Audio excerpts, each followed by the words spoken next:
అండి, నేను మీ జబర్దస్త్ గడ్డం నవీన్. చూస్తూనే ఉండండి ఎంఆర్ న్యూస్.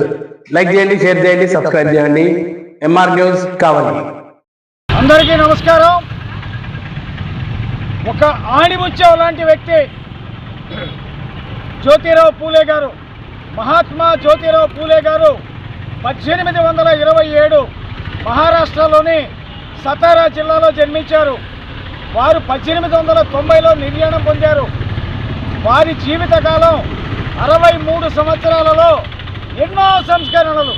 ఎన్నెన్నో సంస్కరణలను రూపొందించి బ్రిటిష్ వారిని సైతం వారికి అనుకూలంగా మలుచుకొని ఎన్నో సదుపాయాలను పొందిన వ్యక్తి మహాత్మా జ్యోతిరావు పూలే గారు.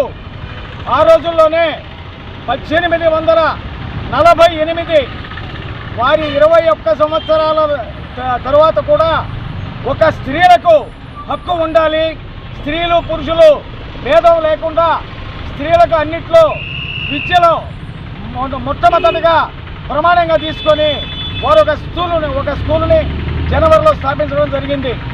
ఆ స్కూలు ద్వారా మొత్తం లేడీస్ని ఒక విద్యలో ఉన్నత పదవులు అవలంబించే విధంగా, ఉన్నత విద్యను చదువుకునే విధంగా వారు ఎన్నో సంస్కరణలు తీసుకొచ్చారు. వారు ఎన్నెన్నో సంస్కరణలు చేసిన విధంగా అసమానతలు లేని సమాజం కావాలి, స్త్రీ పురుష భేదం లేని సమాజం కావాలి, పురుషులకు ఉన్న హక్కులన్నీ స్త్రీలకు కూడా ఉండాలి అనే భావనతో ఒక ఉద్యమాన్ని నడిపారు.